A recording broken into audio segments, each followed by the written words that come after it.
Dernier topo, Sigismond le présente plus, c'est le spécialiste, j'ai envie de dire mondial, du fer, du métabolisme du fer.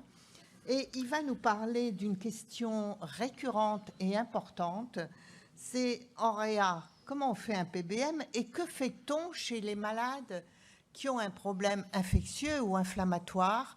A-t-on le droit de faire du fer chez ces malades? Sigismond, à toi, merci. Merci beaucoup Nadia, bonjour à tous. Je remercie le comité scientifique pour cette proposition, mes conflits d'intérêts. Et on va commencer par juste reposer le problème de l'anémie en réanimation. On débordera finalement ce qu'on va dire sur ces patients inflammatoires. C'est un peu vrai pour la question du post-opératoire avec l'inflammation ou du traitement des anémies inflammatoires en général. Le premier point majeur, c'est que l'anémie, c'est extrêmement fréquent. C'est extrêmement fréquent à l'admission en réanimation. Vous avez là 3 grandes cohortes de plusieurs milliers de patients aux États-Unis, en Europe et dans le monde entier, qui montrent toute la même chose, c'est qu'on a 11 grammes d'hémoglobine en moyenne à l'arrivée en réanimation, qu'un tiers des malades a moins de 10 grammes d'hémoglobine, et que cette anémie, à l'admission, elle est associée avec de la morbimortalité. Évidemment, au fur et à mesure du séjour en réanimation, on a une baisse progressive du taux d'hémoglobine, dont on va rediscuter des mécanismes, et qui fait que qu'on soit transfusé ou pas transfusé, on finit au bout de 15 jours avec une hémoglobine en dessous de 10 grammes. Et comme vous le voyez en bas, c'est 50% des patients qui sont transfusés lorsqu'on reste plus de 9 jours. On ne va pas insister énormément, mais la transfusion, ce n'est pas le traitement de l'anémie. Comme vous le voyez ici, les barres bleues, c'est les patients non transfusés, les barres rouges, c'est les patients transfusés. Le taux d'hémoglobine, c'est le taux d'hémoglobine nadir, donc l'hémoglobine la plus basse observée sur cette cohorte-là de 10 000 patients de réanimation. Et vous voyez qu'à chaque fois, la mortalité, elle est plus élevée chez les patients transfusés en rouge que chez les patients non transfusés. Et il n'y a que lorsque l'hémoglobine est inférieure à 7 grammes qu'il y a la même mortalité des patients, mais la transfusion ne fait même pas mieux que la non-transfusion. Et enfin, ce problème d'anémie, c'est un problème majeur. C'est un problème majeur parce qu'à la sortie de réa, 80% des patients sont anémiques. Un an après le séjour en réanimation, 60% des patients sont encore anémiques. Donc c'est un phénomène majeur. Et ce n'est pas anodin d'être anémique quand on sort de réanimation, puisque ça impacte notre récupération, comme pour la RAC, comme pour la récupération après chirurgie. Et bien ici, vous voyez sur cette cohorte de 200 patients SDRA, eh ben, les patients qui ont une anémie, ils ont une moins bonne test de marche de 6 minutes, ils ont des moins bons scores de dépendance, et donc il y a une association entre l'anémie et la récupération à 3 mois après le séjour de réanimation. Même données chez les patients de post-op de chirurgie cardiaque, là on est dans le centre de rééducation après chirurgie cardiaque, donc un séjour de réanimation, et vous voyez ici que le test de marche de 6 minutes, eh ben, en fonction du taux d'hémoglobine, il est moins bon quand on a moins de 10 grammes d'hémoglobine. Quand on a ici le test de marche en vert à la sortie de la rééducation, on voit que finalement, il faut avoir plus de 12 ou 13 grammes d'hémoglobine pour améliorer son test de marche de 6 minutes. Donc là encore, en général, on s'inquiète du taux d'hémoglobine quand on est à des questions de transfusion, et aujourd'hui, c'est 7 grammes, et chez moi, c'est 5 grammes. Mais c'est pour voir si vous suivez ou pas. Mais en fait, en vrai, il faudrait que les malades aient une hémoglobine normale. Et c'est tout ça, le patient blood management, c'est la gestion du sang du patient. C'est pas la stratégie d'épargne transfusionnelle uniquement. Et donc, on avait fait ces recommandations en 2019 sur la gestion de l'anémie. Et justement, on avait voulu traiter de l'anémie et non pas des seuils transfusionnels. Évidemment, on a commencé par les seuils transfusionnels. Et vous savez que c'est en réanimation qu'ont été décrites pour la première fois les stratégies restrictives par rapport aux stratégies libérales de transfusion. Restrictive, ça veut dire que je ne transfuse que quand l'hémoglobine est en dessous de 7 grammes. Et restrictif, ça veut dire que je transfuse une unité par une unité. Et on voyait qu'il n'y avait pas de différence de mortalité chez les patients qui avaient une stratégie restrictive versus libérale, et même dans des sous-groupes, les moins graves et les plus jeunes, c'est-à-dire comme nous, eh ben, la mortalité était moins élevée chez les patients les moins transfusés. Et globalement, ces stratégies, sans avoir d'impact sur la mortalité, elles réduisent évidemment le nombre de transfusions pour les patients. Depuis, il y a pléthore d'études qui montrent la même chose, c'est qu'il faut garder les stratégies restrictives, ça ne fait pas moins bien en termes de mortalité et ça réduit la transfusion toujours. Et donc, c'est ce qui est recommandé. On a recommandé aussi de transfuser à chaque fois qu'on veut transfuser pour une anémie, une seule unité pour évaluer le bénéfice de cette transfusion avant de décider d'une deuxième transfusion éventuelle. Et enfin, je vous rappelle ici les recos sur les seuils transfusionnels qui sont en fait plutôt les cibles d'hémoglobine à atteindre. Et ce qui est important dans ces recos, c'est qu'on a bien dit qu'il ne fallait pas dépasser 10 grammes d'hémoglobine, notamment chez les patients avec des lésions cérébrales et ceux avec des syndromes coronaires aigus, parce qu'il y a des données qui montrent que les stratégies transfusionnelles qui vont au-delà de 10 grammes ont une surmortalité versus les stratégies transfusionnelles qui sont en dessous de 10 grammes d'hémoglobine. Et enfin, une notion qui est très importante, parce qu'on raisonne toujours sur le taux d'hémoglobine en se disant « Ah bah je veux transfuser parce que je veux augmenter mon transport d'oxygène ». J'imagine que c'est ça votre réflexion de base. Et vous voyez ici, dans cette évaluation de la VO2, donc de la capacité d'effort, des patients en préopératoire, on essaye de trouver un lien entre le taux d'hémoglobine en bas et la VO2 maximale. Et en fait, il n'y a aucune relation entre la concentration d'hémoglobine et la VO2. En revanche, vous voyez ici qu'il y a un lien entre la masse d'hémoglobine et la VO2 maximale, qui explique à peu près la moitié de la VO2. Donc ce n'est pas du tout 100%, hein, c'est 44% de la VO2 qui est expliquée par la masse.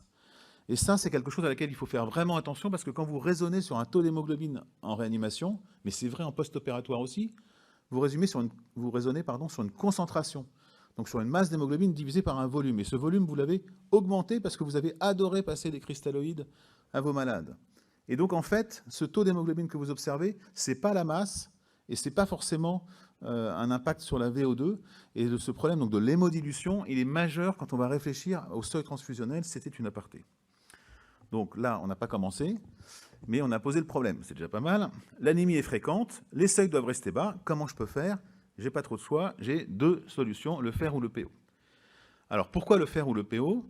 Parce que la physiologie de notre anémie, c'est un impact sur le fer et le PO.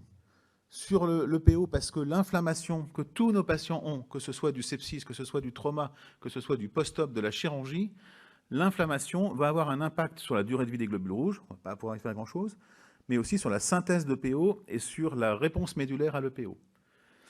Et donc, il y a une logique absolue à vouloir remplacer cette EPO qu'on ne fabrique plus.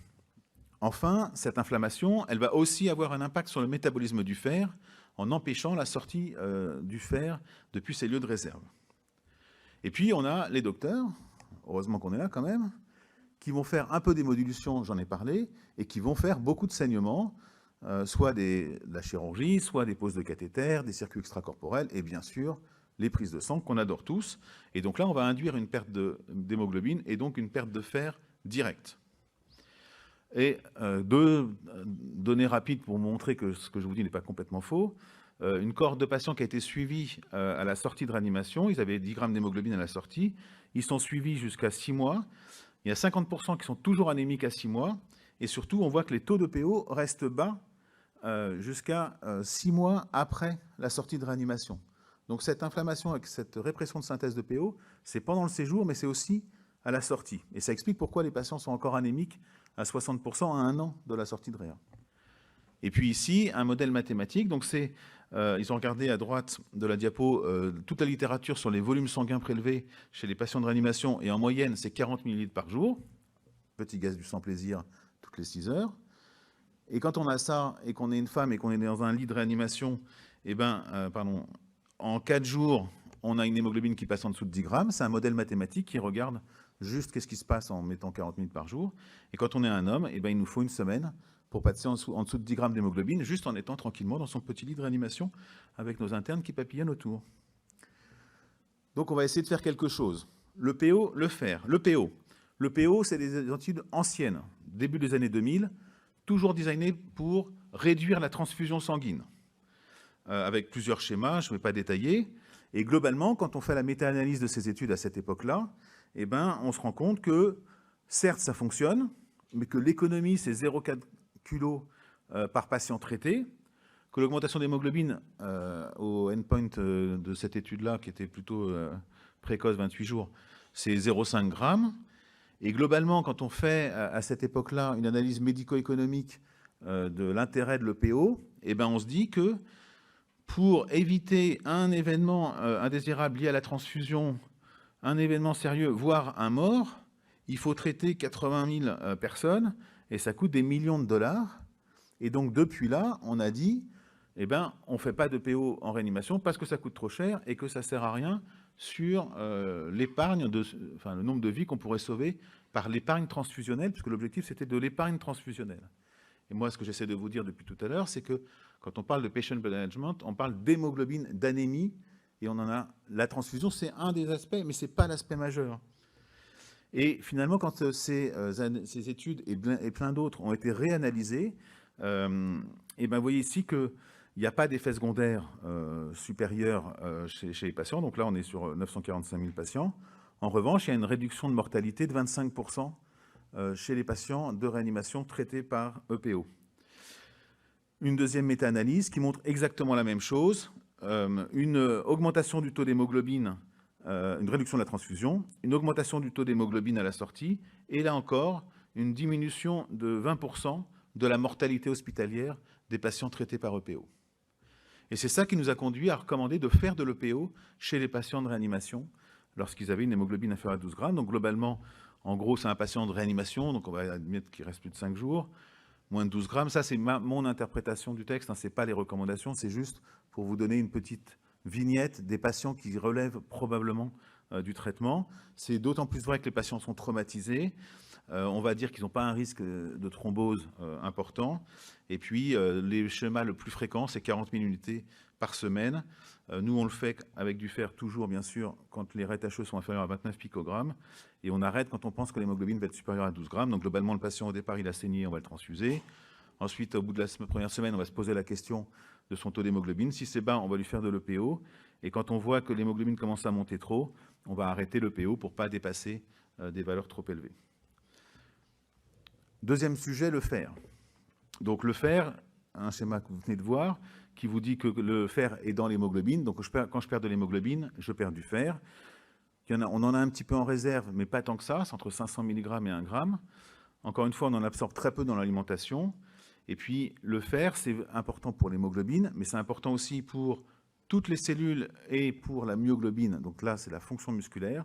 Et dans toutes les cellules, c'est dans les mitochondries pour production d'énergie. Et donc, c'est ce qui explique pourquoi la carence martiale, indépendamment du taux d'hémoglobine, peut avoir un impact sur la fonction musculaire et sur la fatigue des patients. Ce métabolisme du fer qui est fermé, il est très finement régulé par une hormone qui s'appelle l'hepcidine, qui va bloquer la ferroportine, qui est la protéine qui permet au fer de la réserve de sortir, soit au niveau des macrophages pour recycler le fer de l'hémoglobine, soit au niveau des entérocytes duodénaux pour faire l'absorption digestive du fer. Globalement, quand on a de l'inflammation ou de la surcharge en fer, on va produire plus d'hepcidine pour diminuer l'absorption. Et quand on a de la carence ou qu'on stimule l'érythropoïèse avec de l'EPO d'ailleurs, on va réprimer l'hepcidine pour justement pouvoir avoir du fer utilisable. Et ça vous explique pourquoi l'hepcidine, ça peut être un marqueur de la carence martiale, parce que quand il y a trop de fer, c'est haut, quand il n'y a pas assez de fer, c'est bas. Et en plus, c'est l'hormone qui permet à ce que le fer soit utilisable. Alors, plusieurs études en réanimation qui ont essayé de voir l'intérêt du fer. Donc le premier concept, c'est de dire, c'est des malades qui saignent, donc je vais leur mettre du fer systématiquement pendant leur séjour, et ça va me permettre de faire ce qu'on veut toujours faire, c'est-à-dire réduire la transfusion. Ces études sont négatives sur l'objectif principal qui est la transfusion. La première, c'est celle-là chez les traumatisés. Il se trouve que les patients randomisés dans le groupe fer avaient un taux d'hémoglobine de départ plus bas, statistiquement significatif. À la fin, le taux d'hémoglobine n'est pas différent, donc on peut se dire que peut-être ils en ont un peu profité. Mais en tout cas, il n'y a pas d'effet sur la transfusion. Il n'y a pas non plus aucun effet, ni même aucun signal, puisque le fer c'est en noir, le placebo c'est en blanc, sur les risques d'infection chez ces patients. Donc ça peut rassurer les gens qui étaient inquiets pour donner du fer dans des patients inflammatoires. Là, on parle de malades de réa. On a cette étude, là encore multicentrique randomisée contrôlée, qui a fait du fer 500 mg plus 500 mg à une semaine chez des patients tout venant de réanimation, avec un objectif principal qui était de réduire la transfusion. Donc là aussi, pas de réduction de transfusion significative. En revanche, une augmentation du taux d'hémoglobine de sortie. Et là encore, pas de signe de toxicité. Donc nous, n'avons pas recommandé de faire du fer systématiquement aux patients de réanimation pour réduire la transfusion. En revanche, on a dit que si on faisait de l'EPO, il fallait faire du fer avec. C'est pour ça que c'est marqué en dehors d'une association avec un traitement par ASE. Et cette méta-analyse vous montre que si ça ne réduit pas la transfusion, les études avec le fer IV, ça augmente le taux d'hémoglobine. Et donc, si notre objectif, c'est d'augmenter le taux d'hémoglobine des patients, et encore une fois, je pense que c'est notre objectif, le fer IV est utile. Et d'ailleurs, dans cet essai randomisé, qui est un essai de faisabilité, ils ont pris le parti de traiter avec 1 gramme de fer à la sortie de réanimation les patients de moins de 10 grammes ou du placebo, enfin non, ou rien, et ils ont regardé, donc la faisabilité de l'étude, elle est faisable, et ils ont montré qu'à 3 mois, ils ont une augmentation significative du taux d'hémoglobine, et ça a une traduction clinique beaucoup plus pertinente, puisqu'ils ont une réduction à 3 mois de la réadmission à l'hôpital après un séjour de réanimation. Donc un bénéfice sur l'hémoglobine et sur la réadmission. Après, si vous regardez la MM du fer, c'est traitement de la carence martiale. Donc on peut se dire maintenant, est-ce que je vais pouvoir diagnostiquer une carence martiale chez mes patients de réanimation ou chez mes patients inflammatoires? Donc la ferritine, quand elle est basse, c'est l'indicateur de la carence martiale. Et la saturation de la transférine, quand elle est basse, c'est un défaut d'apport. Le fer n'est pas mobilisable. Le problème, c'est que quand j'ai de l'inflammation, la ferritine, elle augmente, et donc elle ne représente absolument plus les réserves en fer. Et donc, il ne faut pas dire que parce que la ferritine est haute, les réserves sont hautes. Parce que la ferritine est basse, les réserves sont basses. La ferritine est haute, j'en sais rien. Quand on regarde la prévalence de la carence martiale chez les patients de réanimation en fonction des marqueurs, on voit que quand on prend la ferritine, et même avec la TISAT, on n'a que 9% de carence martiale, alors quand on utilise d'autres marqueurs plus compliqués, on est entre 20 et 40% de prévalence de la carence martiale. Donc, oubliez la ferritine chez les patients inflammatoires, et de mon point de vue, pareil en post-op. Quand on a regardé ça à la sortie de réanimation, on avait, avec de la ferritine, on n'avait que 9% de carence martiale, mais à 6 mois, on en a 35%. 35% parce qu'à la fois, les patients vont générer de la carence martiale en remontant leur taux d'hémoglobine, et à la fois, ils ont moins d'inflammation, donc la ferritine va rebaisser et elle va pouvoir démasquer la carence martiale. Et cette carence martiale, à la sortie, même si c'était que 9%, c'est des patients qui étaient plus fatigués à 1 mois. Donc je vous ai dit, comme marqueur de la carence martiale, on pourrait utiliser l'hepsidine. Donc une étude qui montre que l'hepsidine, vous voyez, au fur et à mesure du séjour, elle est en train de baisser. Et ça, c'est bien aussi que l'hepsidine, elle va baisser quand l'inflammation va baisser et elle va pouvoir démasquer la carence martiale, un peu comme la ferritine qui pourrait diminuer quand l'inflammation baisse. Et effectivement, dans ce papier, on montre que quand les réserves sont élevées en fer, l'hepsidine monte, et quand l'érythropoïèse est importante ou les réserves basses, l'hepsidine baisse. Et donc, c'est ce qu'on avait voulu regarder. Est-ce que la carence martiale diagnostiquée par de l'hepsidine est associée avec un mauvais devenir des patients? L'idée étant que, ce que je vous ai dit, quand on a de la carence martiale, on a plus de fatigue, plus de faiblesse musculaire, et donc probablement une moins bonne récupération. Donc on a pris la cohorte Frog ICU, 1100 patients, pour lesquels on avait un dosage d'hepsidine à la sortie de réanimation, et on a regardé le devenir de ces patients à 1 an. Donc déjà, à la sortie, on est à 40% de carence martiale lorsqu'on l'a diagnostiqué avec l'hepsidine, versus 9% avec la ferritine. Donc on a 40% de patients qui ont une carence martiale. Ces patients avec une carence martiale, c'est-à-dire hepsidine basse, ils avaient une augmentation de la mortalité à 1 an après la réanimation. Et non seulement ils ont une augmentation de la mortalité, mais ils ont aussi une diminution de leur score de qualité de vie physique, le SF36. Donc, une diminution de la qualité de vie et une augmentation de la mortalité à 1 an après un séjour de réanimation lorsqu'on a une carence martiale diagnostiquée par l'hepsidine. Donc le diagnostic, c'est complexe. Il peut être fait par l'hepsidine. Quand on le fait comme ça, on a entre 25 et 40% de carence martiale. C'est associé à une plus grande morbidité et même mortalité à l'issue du séjour. J'ai skippé pas mal de diapos compte tenu du temps. Et ça persiste à distance. Et donc la logique, c'est de se dire, est-ce que finalement, on avait cette idée, je donne du fer à tout le monde, ça marche sur l'hémoglobine, mais voilà. Et là, on se dit, je diagnostique la carence martiale et je vais traiter les patients avec carence martiale. Donc, on a fait cette étude randomisée, contrôlée, multicentrique, où on a pris donc des patients anémiques de réanimation, un vrai séjour, hein, plus de 5 jours, quoi, avec une ortie prévue, c'est en fait la sortie sans S. L'intervention, c'était un dosage d'hepcidine. Et ensuite, on était randomisé un dosage d'hepcidine dont on donnait le résultat. Et en fonction du résultat, si l'hepcidine était basse, on traitait. Si l'hepcidine n'était pas basse, on ne traitait pas. Et dans le groupe contrôle, on faisait comme d'habitude. Ils avaient aussi un dosage d'hepcidine, mais qui n'était pas rendu aux cliniciens. Et puis, l'outcome initial, c'était la durée de séjour à J90 après la réanimation, parce que c'était un type de financement à PREPS qui demandait d'avoir une mesure médico-économique, mais on avait aussi, bien sûr, pris la mortalité à J90 et à 1 an. Donc, le schéma, c'est ça. Dans le groupe intervention, quand l'hepcidine était basse, on donnait du fer ou du fer et de l'EPO quand elle était intermédiaire. Et dans le groupe contrôle, on donnait du fer si la ferritine était basse. Je vous rassure tout de suite, personne n'a été traité dans le groupe contrôle. Le critère de jugement, c'était la durée de séjour à J90 après la réa et la mortalité. Et puis, on avait des critères intermédiaires. Donc, sur le critère de jugement principal, pas de bénéfice au traitement de la carence martiale. C'est-à-dire autant de journées, 33 jours de durée de séjour post-réa. Donc, c'était des vrais malades de réanimation hein, qui restaient longtemps. En revanche, une baisse de 50% de la mortalité à J90 chez les patients carence martiale traitée. Et ça, on l'avait même jusqu'à 1 an, avec une survie améliorée des patients avec une carence martiale traitée.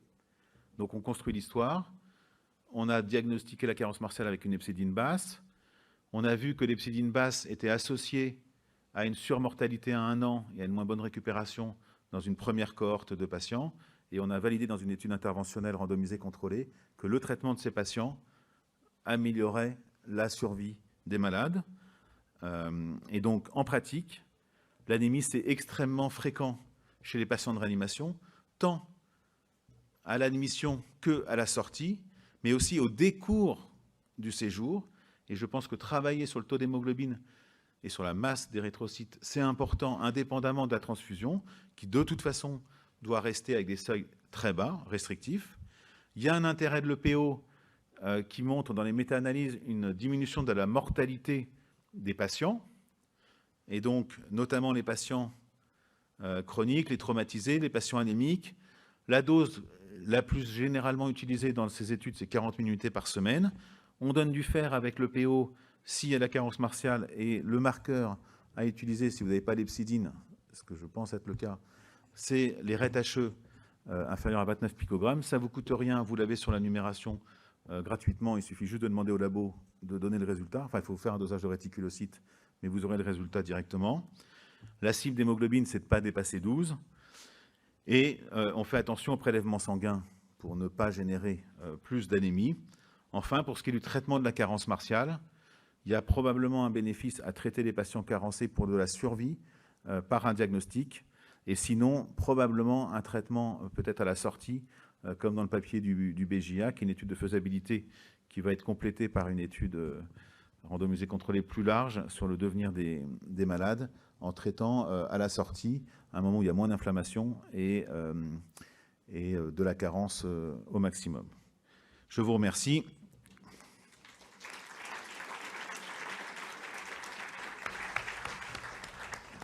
Merci beaucoup pour cette mise au point très éclairante. Et je donne la parole à l'amphi. Est-ce qu'il y a des questions? Donc, en attendant, c'est très compliqué et c'est cher de doser l'hepcidine, Sigismond. Qu'est-ce qu'on fait? On fait les RE... RET-HE. Ouais. Alors, c'est pas cher, puisque en vrai, le dosage d'hepcidine, ça coûte 1 €. Mais il faut avoir un copain biologiste, puisque ça se fait en spectrométrie de masse, donc, et c'est pas standardisé, etc. Donc ça pourrait devenir vraiment pas cher et vraiment simple. Mais aujourd'hui, quand vous êtes à Paris, vous pouvez voir ça avec les gens de Louis Mourier. Voilà. Sinon, c'est compliqué. Pour ce qui est des RET-HE, les RET-HE, c'est le contenu réticulocytaire en hémoglobine. Donc, c'est la quantité d'hémoglobine qu'il y a dans les réticulocytes. Le concept, c'est quand les réticulocytes sortent de la moelle, on va voir combien d'hémoglobine dedans. Si on a manqué de fer pour synthétiser ces nouveaux globules rouges, ces réticulocytes, eh ben, ils vont avoir pas assez de fer dedans. C'est un peu le CCH, le CCMH, enfin la concentration corpusculaire moyenne en hémoglobine, qui nous dit là qu'on est hypochrome ou pas hypochrome, sauf que c'est au niveau du réticulocyte. Le réticulocyte, il vit dans la circulation 48 heures. Donc celui que vous voyez là, aujourd'hui, c'est le reflet des dernières 48 heures. Donc si vous avez une modification de votre disponibilité de fer pour l'érythropoïèse, vous allez avoir un impact rapide sur les RET-HE, et donc vous le verrez assez rapidement. Et d'ailleurs, quand on fait de l'EPO, une première semaine, RET-HE normaux, et la semaine d'après, les RET-HE ont baissé parce que justement, ils sont sortis et on les a vus. Donc c'est quelque chose qui, dans toutes les... Enfin, non, ça dépend des analyseurs. Dans 2 analyseurs sur 3, 2 marques d'analyseurs sur 3 de numération, qui sont dans ces chiffres, dans ces analyses standards, en fait. C'est juste un problème de paramétrage, de l'affichage du résultat, et c'est donc gratuit, quasiment comme test. Encore moins cher que l'hepsidine à 1 €. Le RET-HE à 0. Est-ce qu'il y a des questions dans la salle? Oui. Merci beaucoup. Pour la réanimation, alors qu'en périopératoire, quand on fait de l'EPO, on y associe forcément du fer et plutôt du fer injectable. Là, vous dites qu'en cas d'anémie en réanimation, on va faire de l'EPO, mais pas forcément du fer injectable. On n'en fera que s'il y a une carence martiale avérée. C'est ce que j'ai cru comprendre dans votre diapositive de fin. Alors même qu'on va, avec l'EPO, générer la carence martiale. Non, j'ai mis qu'on en mettait, simplement on le mesure avec les RET-HE. Moi, je pense qu'il faut toujours faire du fer IV avec l'EPO, et on en fait systématiquement. Après, la problématique, en fait, c'est que, comme on l'a montré très rapidement, il n'y a pas de voie de sortie du fer du corps. On n'est pas construit pour sortir son fer. Et donc, le risque, c'est de dire aux gens, à chaque fois que tu fais 40 minutes de PO, tu fais 1 gramme de fer. Je reste 5 semaines en réanimation, j'ai 1 gramme, 2 grammes, 3 grammes, 4 grammes, 5 grammes à chaque fois. Et donc, c'est pour ça qu'on a dit qu'il fallait le mesurer, mais je ne suis pas inquiet sur le fait que les RET-HE vont baisser. C'est pour éviter de faire 5 injections de fer. Parce que là, pour le coup, on risque la surcharge. C'est ça l'idée, en fait. Elle sera à faire, mais elle ne sera pas systématique avec chaque injection de PO. Elle sera systématique avec la première injection. Et puis après, on va voir ce qui se passe avec les RET-HE, si on en a encore besoin ou pas. Et dans votre Critical Care 2021, l'injection de fer, c'était 1 gramme, c'était 500 mg, c'était combien? Alors en fait, dans le design de l'étude, c'était en fonction du produit qu'on avait localement. Et dans la réalité des centres, c'était 100% 1 gramme de carboxymaltosphérique. Merci. Qui fait du fer en réanimation? D'accord. Très bien. Nous, on avait aussi montré, hein, on n'a pas tout fait là, mais il n'y a pas d'augmentation du stress oxydant. Dans les modèles animaux, il n'y a pas d'augmentation du risque d'infectieux. Et c'est un autre topo, mais il y a même, en fait, une association. Enfin, les patients carencés en fer font plus d'infections et corriger la carence martiale diminue l'infection. Il y a des données en pédiatrie, il y a des données en périopératoire. Et dans les modèles animaux qu'on a, le fait de donner du fer n'augmente pas du tout la mortalité des septicémies à coli, des pneumonies apiocyaniques, dans tous des péritonites. Voilà, c'est les 3 modèles qu'on a fait animaux, où donner du fer chez les animaux carencés n'augmente absolument pas ni la mortalité, ni la gravité de la pneumonie, ni ces éléments-là. Donc pas d'inquiétude sur ça, parce que juste pour... quand vous donnez... Le risque, c'est le fer libre. Quand vous donnez des nouvelles formulations de fer carboxymaltosphérique, il y a très très peu de fer libre. Et 2, les patients inflammatoires, ils ont une saturation de la transférine extrêmement basse.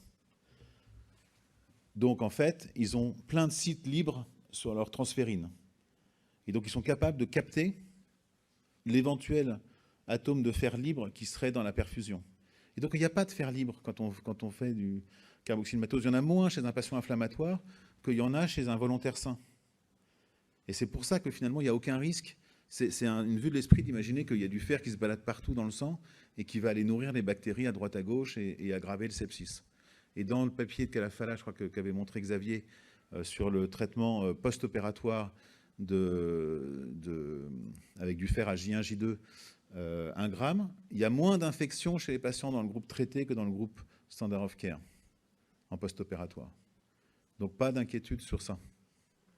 Bien sûr, ce n'est pas à J1 d'un sepsis qu'on va s'occuper de donner 1 gramme de fer. Mais... Et pour repasser sur l'EPO, chez les traumatisés sévères, il y a souvent une réticence à cause du risque thrombotique. Est-ce que dans l'étude EPSID-DAN, il y a un signal plutôt rassurant, j'imagine? Ouais, aucun signal. Peut-être qu'il faut faire une double dose d'anticoagulants, je ne sais pas, pour ces patients traumatisés, tu nous diras. Mais non, aucun signal là-dessus. Et encore une fois, on est un peu plus loin. L'idée, c'est pas de le faire à J1, le PO, c'est de le faire. Il n'y a rien d'écrit, hein, je ne peux pas vous dire que ça a été randomisé de faire J1 ou J7 ou machin, mais l'idée, c'est plutôt au bout de la première semaine, à un moment où probablement on a pu mettre en place la thromboprophylaxie, où le risque, enfin voilà, on est dans un moment où on a pu mettre de la thromboprophylaxie pour ces patients, et donc là, à ce moment-là, je pense que le risque thrombotique de l'EPO, c'est 0. D'autres questions ? Alors, je vais clore cette séance en vous remerciant de votre attention et en remerciant les orateurs. Merci.